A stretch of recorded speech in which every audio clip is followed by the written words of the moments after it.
kita mau ngapain kita mau punya ke BDDN, mau dibawa kemana duitnya gitu. Jadi BDDN sesuai dengan namanya Badan Dharma Dana Nasional gitu ya. Jadi dia mengacu kepada Bisame PHDI.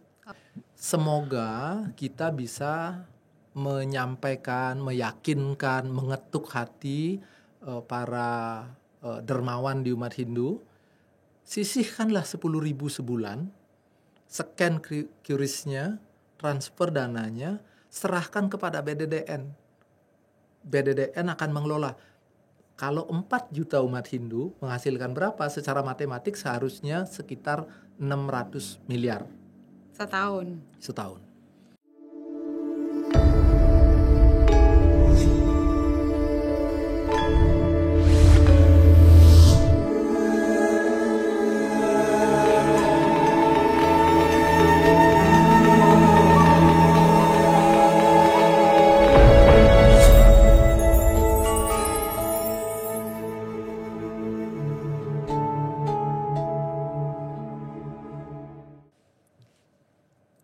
Om Swastiastu. Sahabat Bhaskara, jumpa lagi kita dalam Bhaskara Podcast bersama Badan Penyiaran Hindu Pusat, Pewarta Dharma, Penyejuk Jiwa. Wah, luar biasa sahabat Bhaskara. Hari ini kembali lagi di program rutin kita Bhaskara Podcast bersama saya Putu Sekartini. Dan tentu saja saya ditemani oleh narasumber yang pasti tidak asing lagi buat sahabat Bhaskara. Kali ini kita mengundang beliau spesial di sebelah saya sebagai Duta BDDN, Badan Dharma Dana Nasional. Betul, ya, Bli? Betul. Ya. Di sebelah saya adalah Bapak Ketut Budiase. Rasa-rasanya sih semua sudah tahu beliau siapa. Tapi hari ini khusus kita akan edisi spesial membahas tentang Badan Dharma Dana Nasional. Ya. Badan Dharma Dana Nasional, kalau dengar namanya, rasa-rasanya saya pribadi sih, Bli. Boleh manggil Bli ya? Izin. Izin manggil Bli. Ini udah kali kedua kita undang Bli ke BPH Podcast. Dan selalu edisi spesial. Kalau yang pertama kemarin kan edisi spesialnya launching kantor BDDN, launching studio. Hari ini edisi spesialnya adalah bahas Badan Dharma Dana Nasional, Dana Nasional. Saya fokus di situ dulu, Dana dan Nasional. Ini lingkupnya berarti nasional. Dan kita bicara duit. Ya, betul. Sensitif kayaknya. Kadang-kadang kalau kita bicara duit ini agak-agak sensitif ini, Bli. Betul. Sebelum kita lari ke yang sensitif, apa sih BDDN itu sebenarnya? Mungkin Bli mulai dari perkenalan dulu deh, Bli. Apa sih BDDN itu? Kenapa harus didirikan? Sejak kapan dia ada dan udah berada di bawah dia lembaga resmi di bawah apa gitu? Mungkin Bli silahkan lanjut aja, Bli. Baik, terima kasih atas kesempatannya. Jadi BDDN sesuai dengan namanya Badan Dharma Dana Nasional gitu ya. Jadi dia mengacu kepada Bisame PHDI. Oke. Berarti di bawah PHDI langsung ya? Dia tidak langsung di bawah PHDI karena bentuknya kan yayasan ya. Kalau yayasan itu kan dia secara spirit dia pendiriannya didorong oleh PHDI. Tapi kemudian dia berbentuk yayasan. Dan terakhir awalnya dulu dia didorong dibentuk oleh PHDI, pendirinya itu namanya yayasan karena berarti ada dewan pendiri gitu kan. Pendirinya itu adalah tokoh-tokoh PHDI, mantan-mantan ketua PHDI. Tapi kemudian terakhir dia diperbaharui dengan apa namanya? Kalau dulu kan kalau tidak salah itu nama yayasannya bukan BDDN.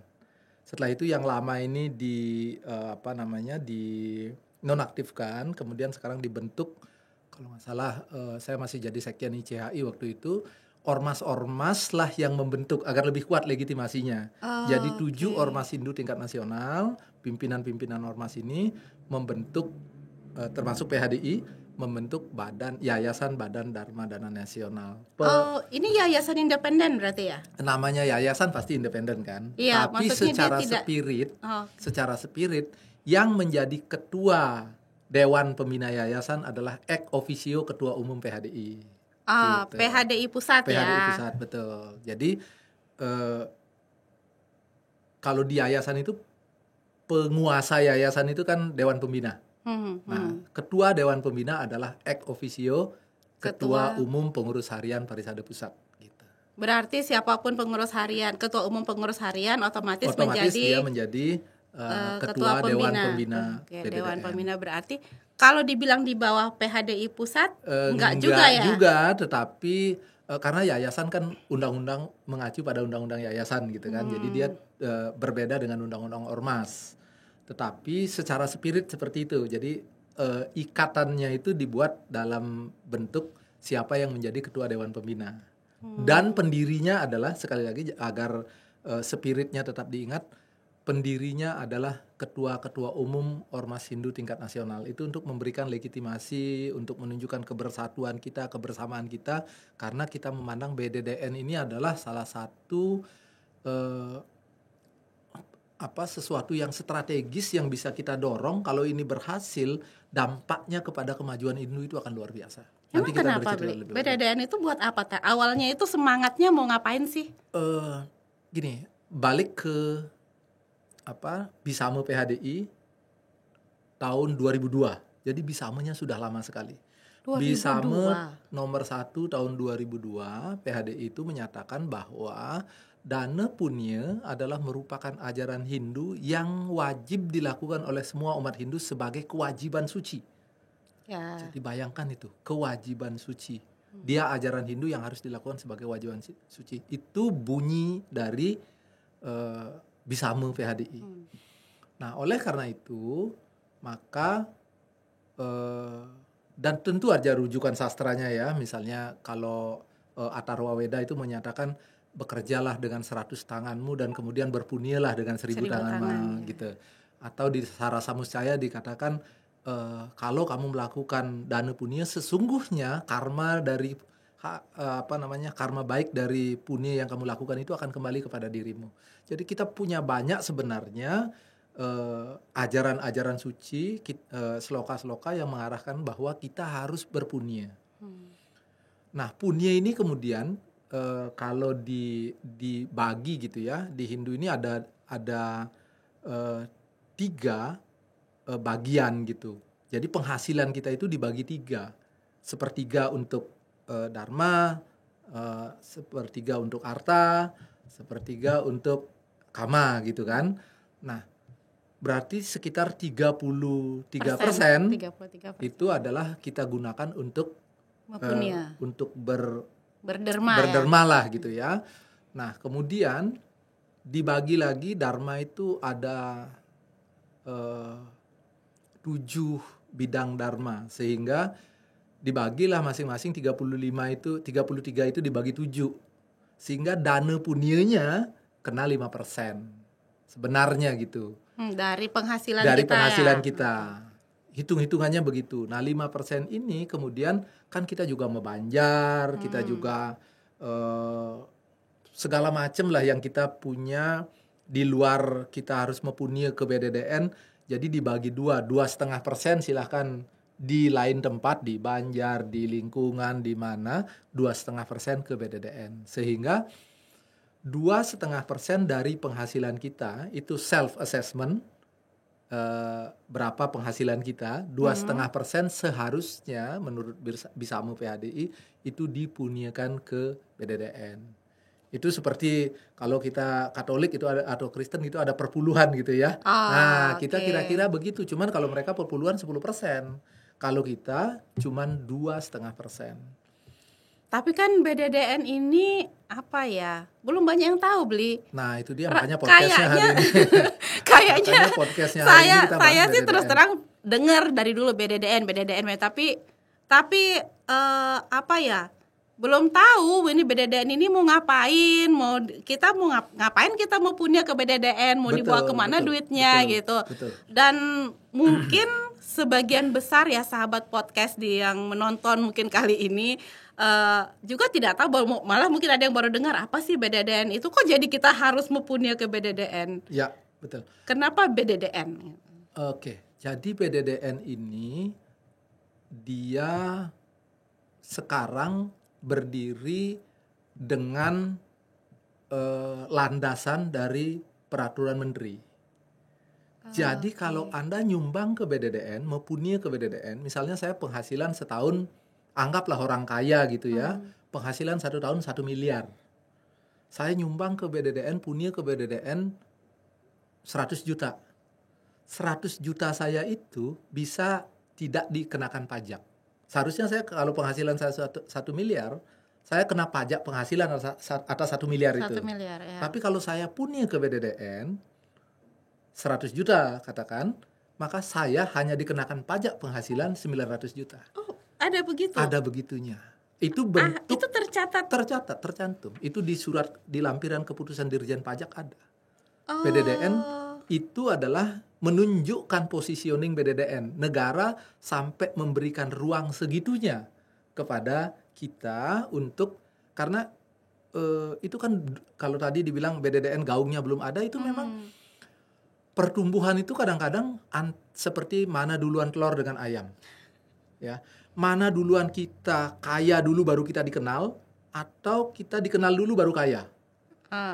Kalau kita nggak punya duit, kita nggak bisa sosialisasi, kita nggak bisa menjangkau komunikasi dengan sekian banyak orang, sehingga kita tidak bisa membuat program yang besar, sehingga kita tidak dikenal. Ya kan? Tapi benar kan, memang jujur aja. Emang nggak terlalu dikenal kan, nggak banyak yang memang tahu. Belum lah ya. Jadi gini, oke, kita melangkah ke berikutnya ya. Jadi BDDN ini, saya lupa usianya udah berapa tahun, tapi yang jelas tidak kurang dari 10 tahun rasanya. Saat ini tiap bulan itu paling memiliki kemampuan mengumpulkan punya umat Hindu 50 juta saja. Jadi itu 1 yang tahun komit ya, ada udah ini. itu yang anggap average-nya segitu. Oke. Hanya 50 juta, berarti setahun hanya 600 juta. Bayangkan apa yang bisa dilakukan di level nasional kalau 1 tahun hanya dapat 600 juta. Loh, memangnya programnya BDDN mau dikemanain sebenarnya duitnya? Oke, BDDN itu memiliki 6 pilar program. Yang pertama untuk Pandita Pinandita. Jadi kalau kita kunjungan ke daerah ketemu Pinandita atau Pandita dengan baju di sini BDDN, itu berarti itu adalah punya dari menyalurkan punya umat. Karena gini, kita kadang-kadang ya, ini keprihatinan kita, kalau kita ke pelosok, ini ketua umumnya BDDN bercerita, bajunya Pinandita tuh agak lusuh, kuning gitu. Ya, udah lusuh ya. Kuning tuh bukan karena kuning-kuning memang warna bajunya sejak awal kuning, dulu putih. Tapi sekarang jadi kuning karena sudah termakan usia. Nah, kepada beliau-beliau itulah kemudian BDDN memberikan bantuan. Itu satu. Yang kedua, investasi. Nanti kita bahas, kita baru membeli kebun sawit di Pangkalan Bun ya. Itu salah satu bentuk dari investasi. Kemudian berikutnya beasiswa. Nah, kalau saya paling tertarik dengan beasiswa. Karena di zaman sekarang kita hanya bisa mengubah nasib seseorang, cara paling cepat, cara paling strategis, cara paling masif untuk mengubah, mentransformasi kehidupan orang lewat pendidikan. Adalah lewat pendidikan. Kita bisa seperti ini, saya bisa seperti ini, Ibu Putu bisa seperti ini, karena pendidikan. Bayangkan kalau kita tidak mengenyam pendidikan, kita tidak bisa ada di sini sekarang. Itu salah satunya. Dan itu di zaman sekarang, saya setuju lah ya apa yang disampaikan oleh salah satu filantropis Hindu dari Malaysia itu ya, Dato Sri Pardip itu ya. Beliau karena memang sangat kaya gitu ya di Malaysia, beliau mendirikan sekian ashram, sekian pendidikan, beliau biayai, tentu beliau juga melibatkan umat, tapi beliau sebagai pionirnya, beliau mendirikan sekian banyak sekolah gratis di Malaysia untuk umat Hindu. Kenapa? Karena beliau bilang, zaman ini kalau you mau mengentaskan orang dari kemiskinan, caranya cuma satu, pendidikan. Jadi sangat-sangat strategis makanya peran BDDN ini. Berarti arahnya ke beasiswa ya? Salah satunya. Cuman kalau saya ditanya, itu akan menjadi program prioritas. Program prioritas BDDN harusnya adalah pendidikan karena itu yang paling strategis dan berdampak jangka panjang. Oke, ada misalnya ada bencana, ada pura yang roboh, ada umat yang tertimpa ini, kita BDDN hadir memberikan bantuan. Oke, tapi itu kan sporadis sifatnya. Oh, itu ada juga program itu. Ada juga. Kita kemarin di apa namanya Sulawesi, di Bali waktu ada bencana itu BDDN hadir memberikan sumbangan langsung. Saya waktu itu lihat langsung Pak Ketua Pak Trihandoko itu hadir bersama Ketua PHDI Bali ke daerah-daerah yang terkena bencana. Itu salah satu, tapi itu kan sekali lagi sporadis ya sifatnya ya. Yang paling strategis apa? Pendidikan, karena dia yang jangka panjang. Ya, dan itu ini masanya itu harus berkesinambungan ya kalau pendidikan. Tapi sekali lagi karena BDDN baru memiliki kemampuan 50 juta sebulan, BDDN selama ini belum berani mengambil program jangka panjang. Yang bayangkan kalau kita misalnya gini, saya berkomitmen untuk menyekolahkan Anda S1 4 tahun kan S1 ya, itu kan. Minimal 4 tahun. Punya nggak BDDN kemampuan nih untuk menggali dana untuk ngongkosin orang 4 tahun? Kita udah bertanggung jawab 4 tahun, tapi ternyata baru tahun kedua BDDN nggak punya dana terus. BDDN nggak punya dana, sumbangan punya dari umat berkurang, entah karena apa, karena kita belum punya baseline penyumbang tetap, agak mengkhawatirkan juga. Nah, ini yang itu penyumbang tetap yang sekarang BDDN ini kan udah punya penyumbang kan? Betul. Itu tetap apa? Yang 50 juta itu bisa dibilang adalah penyumbang tetap. Itu komit per tiap bulan. Ya, kalau kita ada events, misalnya kita mengadakan kegiatan gala dinner seperti yang kemarin dilakukan di Jakarta, di beberapa tempat kita udah 2-3 kali melakukan itu akan ada pemasukan tambahan. Tapi itu kan sukarela kan itu. Ya sporadis. Pas datang memberikan sumbangan, setelah itu mungkin sudah tidak gitu. Nah, yang rutin tiap bulan itu adalah yang 50 juta ini. Ada ya. Ada 50 juta, tapi kan kecil sekali. Kecil sekali. Untuk dengan umat kita Hindu, ngurus 4 juta umat Hindu, anggap yang berpotensi yang tidak mampu atau yang sangat berprestasi, anggap 100.000 misalnya gitu, 200.000. Gimana kita bisa? Paling arahnya berarti ke ini ya. Memang arahnya ke SDM ya, peningkatan SDM. Lebih besar ke situ porsinya. Selama ini belum. Kenapa? Karena tidak memiliki kemampuan, padahal dia jangka panjang, sehingga selama ini ngambil yang sporadis. Misalnya memberikan bantuan pendidikan ke Pasraman Widyalaya. Pasraman Widyalaya, oke. Berarti ke pasramannya? Iya, jadi pasraman yang kemudian menyalurkan kepada peserta didiknya, atau memberikan bantuan kepada sekolah tinggi agama Hindu yang swasta. Yang swasta, karena prioritas kan, prioritas. Jadi banyak anak-anak yang di swasta itu kita tahu lah ya, banyak yang dengan orang tua asuh, banyak yang tidak mampu, sehingga disalurkan ke situ. Nanti sekolah tinggi inilah yang dia harus menyalurkan kan, maksudnya betul. Bukan untuk misalnya dia buat kita disalurkan ke Widyalaya atau ke STAH misalnya tuh, dia harus meneruskan lagi ke anak didik yang dipilih kan. Iya, betul. Mereka memiliki kewajiban untuk melaporkan kepada BDDN bahwa beasiswanya sudah disalurkan kepada sekian anak ABC. Itu ditakar juga kok. Misalnya hanya mampu untuk 10 orang. Dan itu pun cuma sekali. Jadi itu bentuknya beasiswa sekali.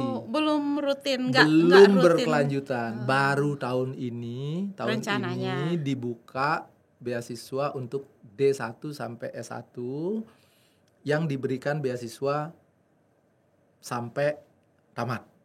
Gitu. Menarik ini. Tahun ini mulai. Berarti tahun ajaran 2025-2026 ya, berarti betul. Mulai sekitar Juni, Juli betul. Itu ya. Tapi kan pendaftarannya udah dari sekarang. Pendaftarannya sudah ditutup malah. Udah ditutup. Dan luar biasa, ada hampir 300 orang pendaftar. Wow.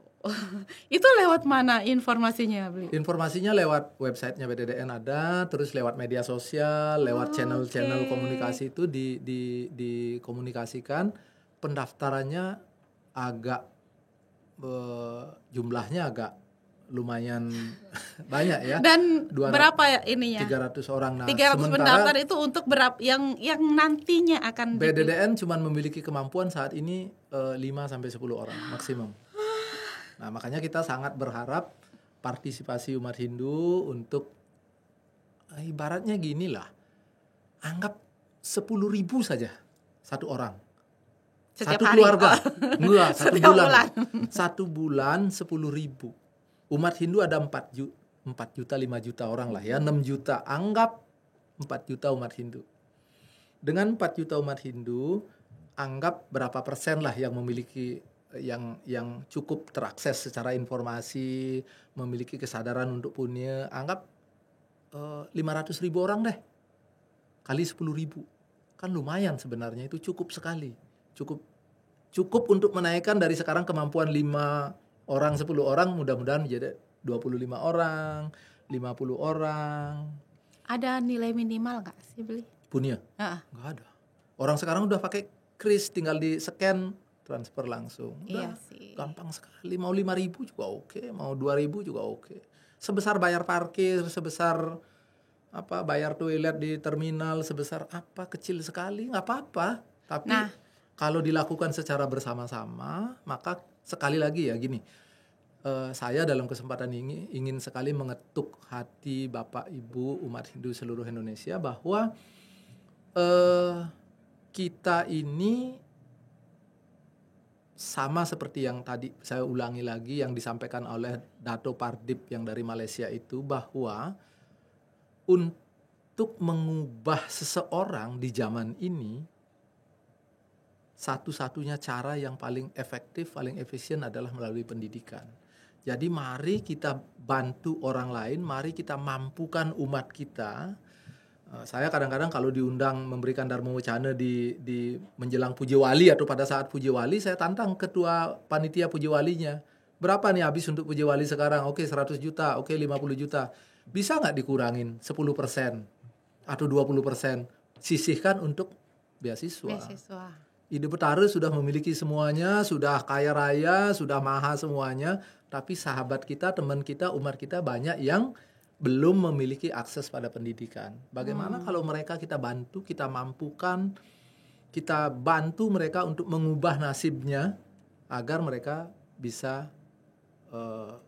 terlepas dari kemiskinan struktural yang disebut oleh pemerintah sebagai sesuatu yang menghantui salah satu momok di masyarakat kita gitu. Berarti boleh nggak kita bilang ini wajib berarti ya ke BDDN? Atau gimana? Karena dia bersifat keagamaan, maka sebenarnya wajibnya itu tentu dalam tanda kutip ya. Iya, wajib secara keyakinan. iya. Tapi kalau wajib secara negara kan kalau tidak dilakukan berarti ada sanksinya. Kalau ini kan tidak ada sanksinya. Tetapi secara terminologi kitab suci, dana punya itu kewajiban suci. Dana punyanya wajib. Nah, itu dah kan kalau bicara dana punya ya beli. Sepertinya sih sahabat Baskara di ini sudah biasa melakukan itu. Betul. Tidak ke BDDN, umat tapi Hindu mau punyanya luar biasa. Umat Hindu itu kita tahulah. Punyanya luar biasa. Kita tahu punya itu luar biasa untuk puranya dari pura dalam, pura pusat, pura kawitan, pura ini, pura itu gitu kan. Itu semuanya itu. Ada puji walinya, punya sana, punya sini. Betul. Pembangunan pura, pembangunan ada itu mau puja wali, mau ini kegiatan-kegiatan itu ini sih banyak sekali. Tidak diragukan lah ya. Betul. Semangat berpunyanya. Kita perlu switch sedikit kemampuan kita, perlu alihkan sedikit perhatian kita pada pelayanan pada sesama. Makanya agak menyimpang sedikit, tema nyepi kita tahun ini adalah Manawa Seva, Madawa Seva, melayani manusia, melayani Tuhan. Kenapa? Untuk menyadarkan bahwa kita perlu menggeser sedikit paradigma kita untuk tidak hanya vertikal tapi juga horizontal. Mari kita bangun SDM-nya Mari kita bangun SDM kita. Dulu kita pernah jaya sekali Hindu ini di Nusantara. Kita punya Prambanan, kita punya, bayangkan betapa hebatnya sebuah peradaban yang mampu membangun Candi Prambanan. Betul. Di zaman itu. Itu luar biasa. Luar biasa. Tapi hilang generasinya dan kita menjadikan Prambanan sekarang sebagai dead monument. barang mati yang ditemukan oleh penjajah kemudian didirikan kemudian sekarang menjadi Jadi milik tempat negara. wisata pula Menjadi kan. tempat wisata gitu. Kenapa? Karena ada satu generasi yang hilang karena generasinya tidak memiliki cukup kekuatan serada bakti gitu untuk menjaga keyakinannya. Sekarang masa di zaman sekarang kita mau kehilangan generasi lagi? Bagaimana cara menjaga itu? Mari kita bergandengan tangan. Kita semuanya punya berapapun kemampuannya, punya ke BDDN. BDDN akan salurkan, akan memampukan umat Hindu yang 300 orang mengajukan beasiswa itu, semoga semakin banyak yang bisa kita bantu. Banyak sekali loh itu. Banyak. Maksudnya banyak sekali yang nantinya tidak dapat dari 300. Ya, dengan permohonan maaf begitu. 300 orang itu yang hanya bisa dibiayain kemudian mungkin 10. 290-nya ini gimana nasibnya nih nanti? Nah itu, bicara yang mengajukan itu, ada syarat-syarat? Syaratnya sebenarnya sih tidak ada yang sangat-sangat spesifik kecuali satu.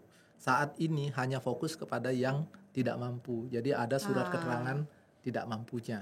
Hanya itu. Keterangan tidak mampu yang disahkan oleh lembaga yang berwenang lah ya. Yang berwenang. Kemudian dia sudah diterima di salah satu perguruan tinggi yang diakui oleh pemerintah, ada di list diktinya lah kira-kira gitu.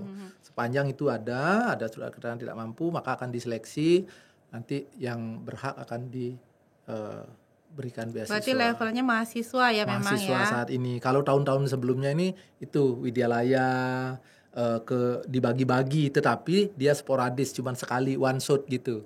Diberikan tahun ini ke sekolah tinggi ini untuk sekian orang. Berarti cuma sekali dia menerima beasiswa. Semester depan dia udah nggak terima lagi dari BDDN. Nah, agak problem karena tidak berkelanjutan kan. Iya, nanti sekarang dia sekolah tahun depan dari mana lagi saya nyari beasiswa lagi, gitu kan. Tidak punya duit lagi. Maka kalau saya lebih mendorong pada nggak apa-apa sedikit kalau mampu 5 orang tapi berkelanjutan sampai tamat. Gitu. Iya. Jadi D1 sampai S1. Iya, saat ini. Tahun ini. Masih ada sekarang sekolah D1 ya? Masih. Oh ada.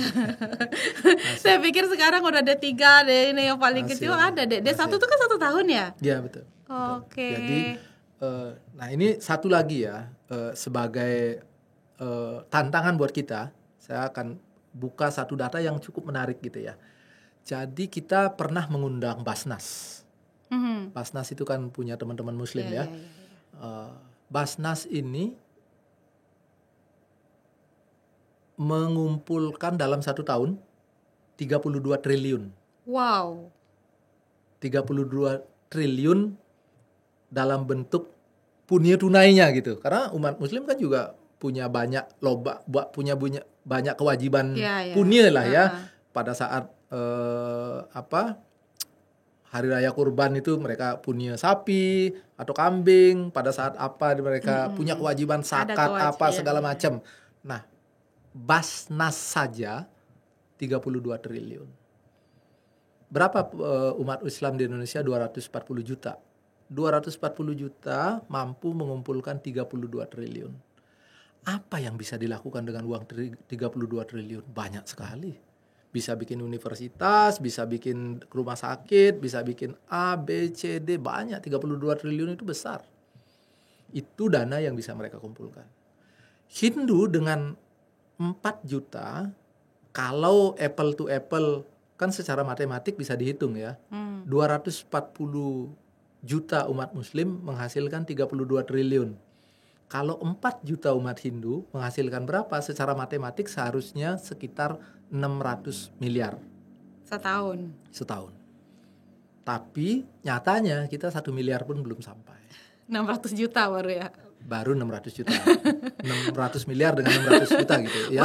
Jauh sekali ya. Nolnya banyak kali yang gelinding itu. Banyak sekali yang gelinding. Nah, semoga kita bisa menyampaikan, meyakinkan, mengetuk hati para dermawan di umat Hindu.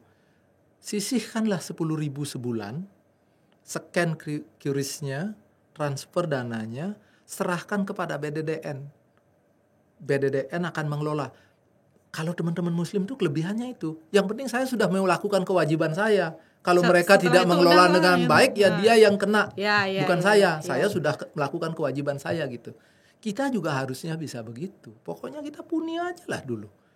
Nah, ini ada yang menarik nih. Saya berterima kasih kepada salah satu tokoh di Papua. Saya pernah Kenapa tulis dia? namanya. Ada seorang tokoh di Nabire, Papua. Hah? Namanya Pak Made gitu ya. Beliau setiap hari nyumbang mempunyai, kalau tidak salah 100.000. Setiap hari. Setiap hari. Saya tanya, Bapak kenapa nyumbangnya punyanya harus transfer tiap hari? Bisa dong punya sebulan langsung 3 juta gitu kan sama kan? Iya, kan sama aja. Dia bilang, saya ingin punya ini adalah perbuatan baik. Saya ingin mengawali pagi saya, hari saya dengan perbuatan baik.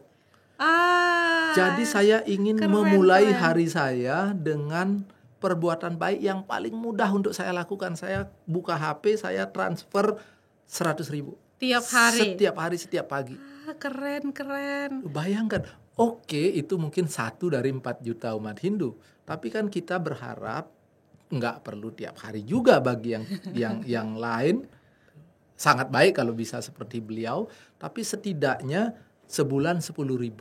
Sebulan 20.000 itu kan sama dengan ongkos parkir kita. Itu sama dengan yang merokok lebih uang rokoknya sehari. Itu ada sama orang dengan, makan sehari 2 juta juga ada. Nah itu tinggal sisihkan 10.000 sebulan, 20.000 sebulan, 30.000 sebulan, 50.000 sebulan, 100.000 sebulan, 200.000, tergantung dari kemampuan masing-masing. Tapi let's start, mari mulai agar dana punya ini terkumpul dalam jumlah yang cukup sehingga kita bisa membantu memampukan umat kita, sehingga kasus Candi Prambanan yang menjadi dot monumen karena hilangnya satu generasi tidak terjadi di generasi kita. Ini menarik ini yang 100.000 setiap hari. Oh, ini perlu dicontoh ini sahabat Baskara di rumah. Saya juga kayaknya mulai tertarik ini. 100.000 saya nggak harus 100.000 sih. 100.000 sehari. 10.000 setiap hari. Itu kan berarti sebulan 300.000 iya. gitu kan. Anggap 5.000 sehari, orang tinggal scan QRIS kok. QRIS-nya disimpan di HP nah, tiap pagi. Nah, itu udah tersebar belum itunya QRIS-nya kemana? QRIS-nya ada di website BDDN. Silakan ketik BDDN. Website BDDN apa? Itu silakan search BDDN, pasti langsung keluar di googling gitu ya. Oh, takutnya ada singkatan yang lain tuh. Kita ketik BDDN, bener ini BDDN yang keluar nih. Ya, betul. Di sana sudah ada QRIS-nya. Sebenarnya QRIS itu sudah dibuat per klaster, per provinsi, per organisasi, ya? per apa? Iya, betul. Di dalam ini jadi kita bisa pilih masing-masing PHDI daerah, kan ada duta-duta BDDN di masing-masing PHDI daerah. Oh gitu? Betul. Di masing-masing provinsi ada. Nah, jadi levelnya provinsi ya? Levelnya provinsi. Jadi kita bisa identifikasi dengan dia scan QRIS dari provinsi itu, kita tahu bahwa oh ini umat di Kendari, oh ini umat dari Papua, oh ini umat dari NTB, ini umat dari Bali. Oh berarti kayak saya boleh dong? Boleh, akan kelihatan langsung dari Bogor walaupun gitu. Walaupun saya di Bogor nih, saya scan yang punya Kendari, boleh bisa, dong? Karena boleh, saya merasa orang Kendari gitu. Boleh. Boleh ya kayaknya? Boleh, dan itu nanti sebagian akan dikembalikan ke umat di Kendari dalam program-program keumatan di Kendari. Baik dalam bentuk beasiswa dari orang di Kendari maupun program-program keumatan yang lain di Kendari. Oh itu larinya ke rekening nasional. Rekening nasional. Tetapi kan nasional bisa mengidentifikasi nih. Okay. Sehingga dia bisa dikembalikan. BDDN daerah kan juga berhak punya program. Emang daerah ada BDDN? Ada. BDDN itu sampai ke daerah. BDDN itu ada sampai di daerah. Semua daerah ada? Hampir semua daerah ada. Di bawah pengelolaan Parisade langsung ya? Betul. Biasanya Parisade yang memfasilitasi pembentukan BDDN di wilayah setempat. Gitu. Oke. Sebenarnya dari sisi struktur itu sudah oke ya. Tentu tidak ada yang sempurna di dunia ini. Kita tetap berproses menjadi semakin baik. Tapi kelihatannya proses sosialisasinya, apa yang sudah dilakukan oleh BDDN, apa yang diperlukan oleh BDDN, bagaimana meningkatkan, merangkul agar umat semakin banyak yang terlibat dalam gerakan BDDN ini, itu yang masih kurang. Mengetuk hati para dermawan untuk ya. Mari punya ke BDDN. Seperti PR pertanyaan itu. Tadi, kenapa mesti ke BDDN? Gitu iya, kan? Saya juga bertanya. Ya. Orang kita mau punya kan bisa kemana aja. Bisa kemana saja, betul. Tetapi mana lembaga yang secara nasional sudah memiliki legitimasi dari pemerintah berupa pemotongan pajak tadi, dari ormas-ormas Hindu pendirinya adalah para pimpinan ormas, itu gimana tadi dari PHDI caranya, sendiri. Yang pemotongan pajak itu gimana taunya? Ya itu harus konsultasi dengan konsultan pajak lah ya. Tapi secara aturan sudah disebutkan bahwa kalau kita bisa membuktikan bahwa kita sudah menggunakan penghasilan kita untuk punya, bagian yang punya itu tidak dikenakan pajak. Dia sebagai pemotong penghasilan yang dikenakan pajak. Sudah ada yang Sudah ada dong. Iya, maksudnya kan bagian itu mungkin menarik. Jadi orang akan ya adalah satu sisi mungkin ada orang yang merasa oh iya berarti ini bagian ini saya full punya sepenuhnya sehingga bagian ini tidak kena pajak gitu. Betul.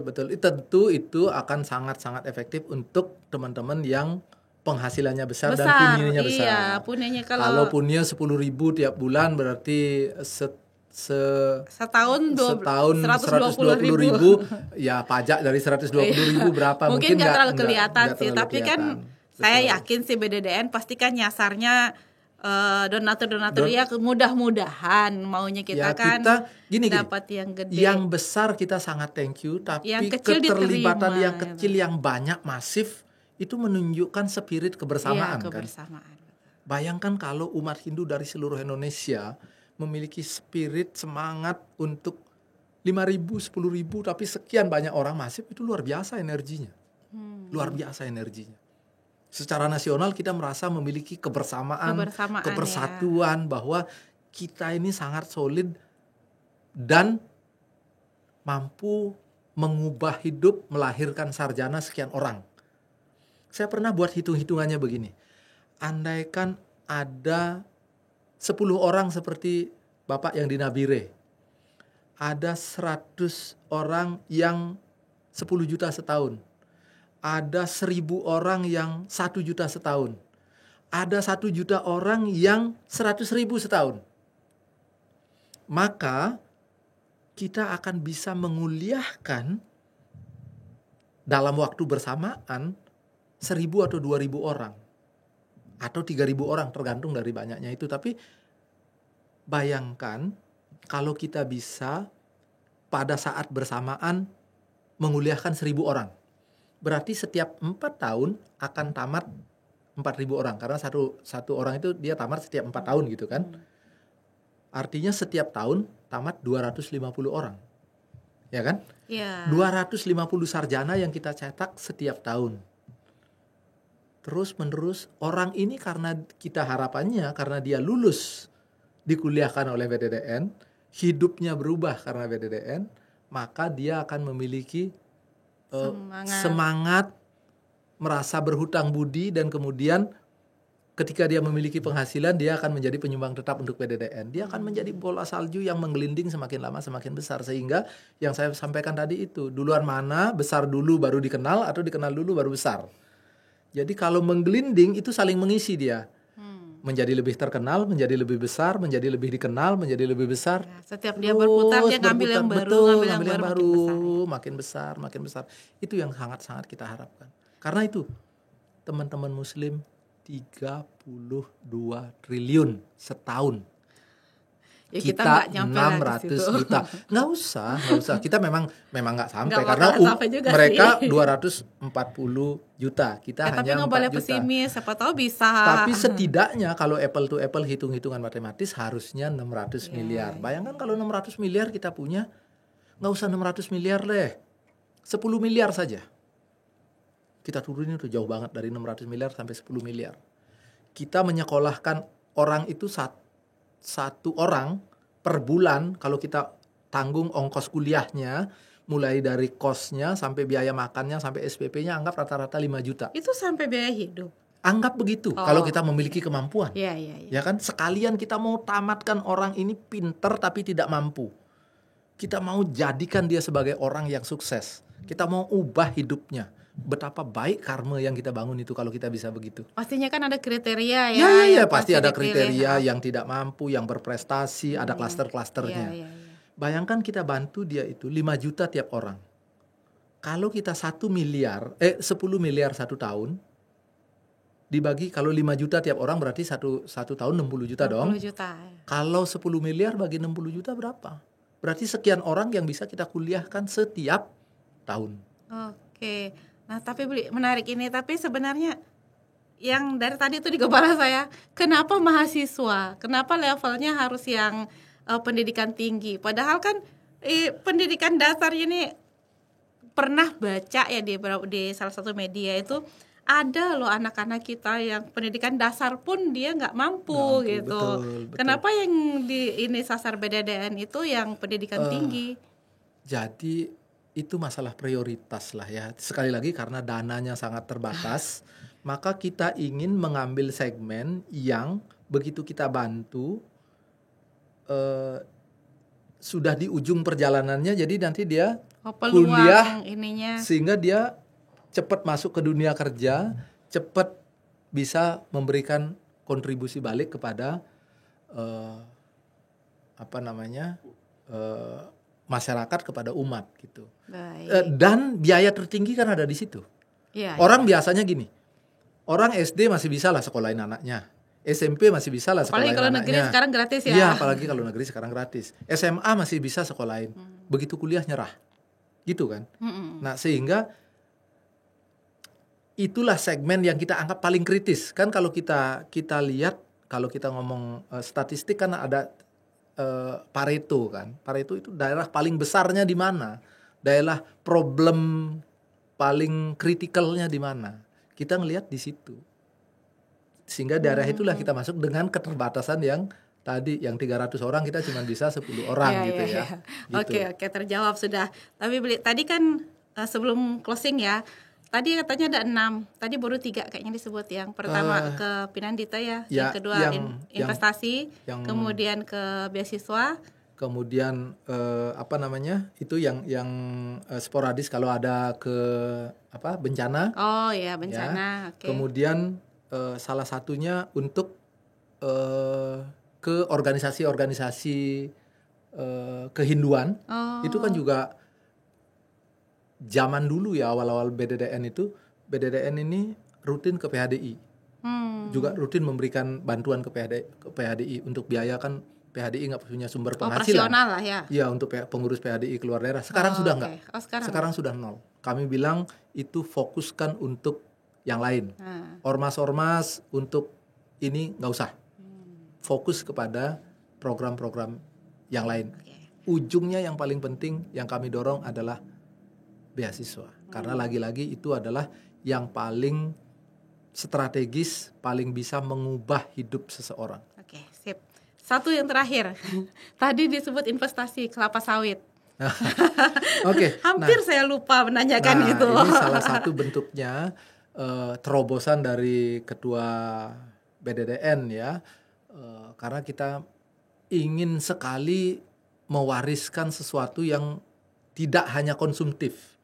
Bentar dulu, ini ceritanya BDDN punya lahan kelapa sawit. Betul, jadi BDDN menyisihkan penghasilannya, bahkan kita juga menggalang dana secara nasional untuk membeli kelapa sawit, kebun sawit. Punya lahan kelapa sawit BDDN, ya, betul. Hebat. Jadi gini, ada tawaran dari umat yang sudah berkecimpung.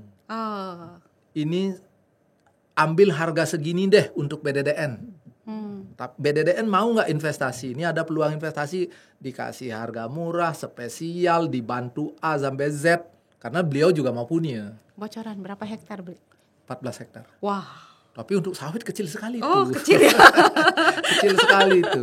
Saya nggak tahu. Dan itu pun tidak sepenuhnya milik BDDN karena dana BDDN terbatas kan. Akhirnya BDDN membuat PT, PT-nya memiliki sekian persen saham, mayoritas tentunya, sebagian juga dijual ke perorangan kepada umat karena BDDN tidak memiliki dana sepenuhnya untuk mengakuisisi 14 hektar itu.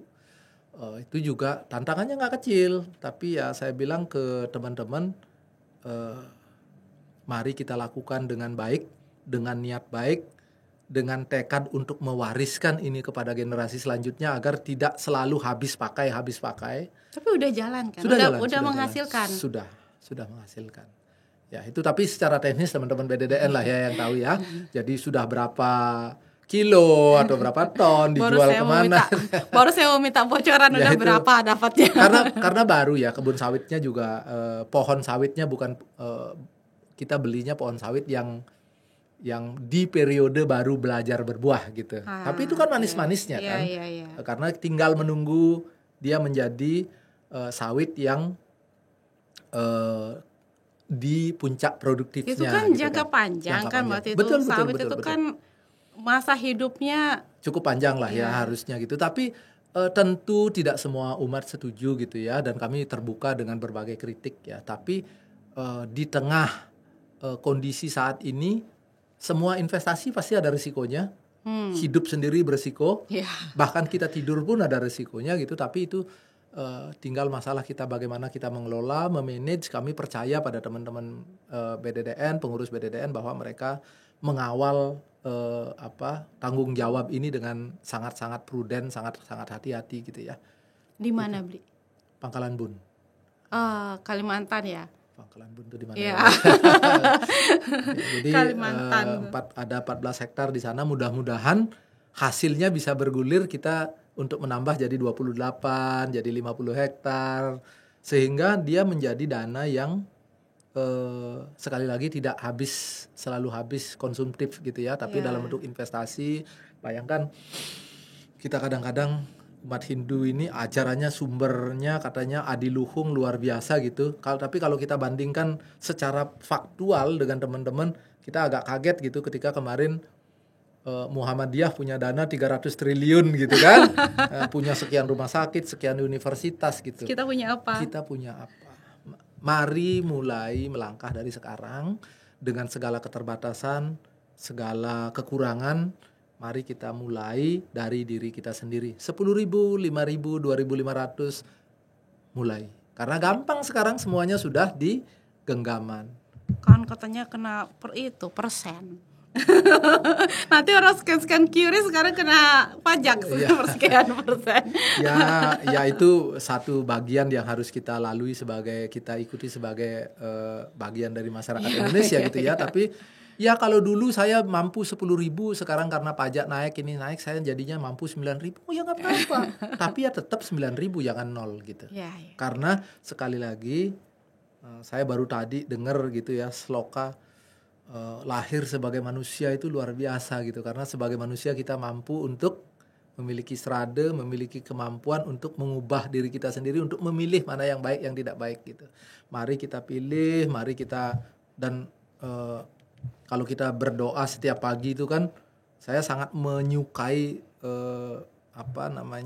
Gayatri Mantram itu, Om Burbuah Swatat Sawitur Warinyam Barga Dewasya Dimahdiona Pracodayat.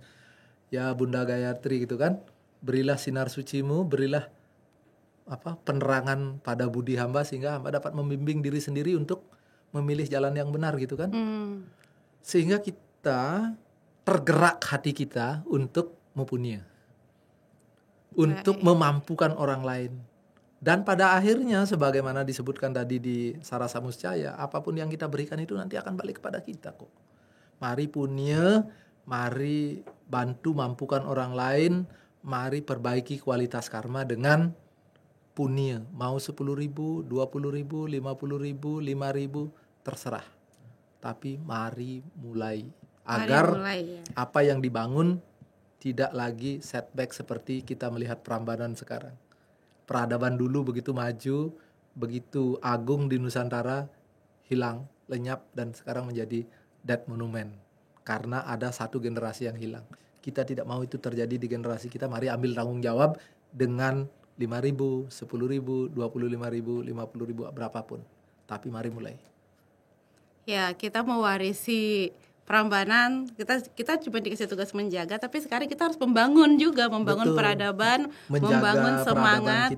Selain menjaga, kita membangun juga. Membangun juga, betul. Oke, luar biasa. Sahabat Baskara, BDDN hadir di tengah kita dengan semangat meningkatkan tentunya sumber daya manusia. Dalam Hindu kita mengenal Trihita Karana, Parahyangan, kita hubungan kita dengan Tuhan, kemudian pawongan hubungan Dengan sesama. dengan sesama dan palemahan dengan alam semesta. Yang pawongannya ini mari kita bangun sama-sama, karena hubungan ke Tuhan udah pasti itu urusan pribadi itu urusan masing-masing pribadi. ke Betul, Tuhan, betul, kita betul. berkomunikasi Dan dengan biasanya Tuhan. kita sudah sangat-sangat Dan perfect sudah di situ. sangat ya Sangat tidak luar diragukan biasa, lah tidak ya. diragukan lagi. Tidak Betul. diragukan lagi umat Hindu tentang hubungan ke atas. Betul. Mari kita sama-sama Wasudewa Kutumbakam. Kita semua bersaudara. Bersaudara, betul. Dan- Manawasewa, Iya. Madawasewa. Apa tadi Manawasewa? Madawasewa. Madawa- Melayani sesama itu sama dengan melayani Tuhan. Melayani sesama sama dengan melayani Tuhan. Wah, luar biasa ini. Konsepnya luar biasa, tinggal Konsepnya luar biasa, implementasinya aja. tinggal implementasinya. Baik sahabat Baskara di mana saja berada, mudah-mudahan dengan pengenalan kita mengupas hari ini tentang BDDN ya Badan beliau Dharma Dana Badan Nasional, Dharma ya. Dana Nasional. Ada nasionalnya di situ. Ya, Seluruh semangatnya umat sudah- nasional berarti senusantara. Seluruh umat Berarti Hindu seluruh Indonesia. umat Hindu seluruh Indonesia. Ada 4 juta, 5 juta umat Hindu. Baik, 4 juta sampai 5 juta umat Hindu. Mari sama-sama kita bangun semangat ini. Kita Bahkan menurut datanya Prada 11 juta. wow. Kok jauh sekali selisihnya. Ya, anggap 6 juta, 7 juta kan lumayan sebenarnya. Oke, kita bangun semangat mempunyai sahabat Baskara di mana saja, mau 10.000, 20.000, sekecil apapun itu akan menjadi besar ketika kita laksanakan bersama-sama. Ketika betul. mari kita bergandengan tangan membangun umat Hindu, membangun generasi muda kita melalui pendidikan ya tadi ya katanya. Betul. Bagaimana mengubah satu kaum itu paling utama lewat pendidikan. Lewat pendidikan. Di zaman ini terutama. Di zaman ini terutama, betul.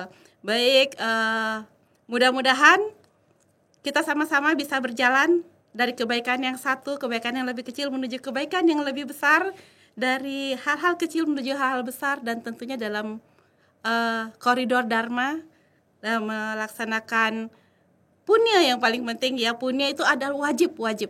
Mari kita tanamkan punya itu wajib lewat manapun. Bukan tapi cuma salah wajib. satunya ke BDDN. Bukan cuma wajib, tapi kewajiban suci. Oke. Lebih dalam maknanya itu. Punya adalah kewajiban suci. Mari sama-sama kita laksanakan ini. Mau punya bisa di mana saja, tapi pesan sponsornya salah satunya adalah ke BDDN sebagai Badan Dharma Dana Nasional.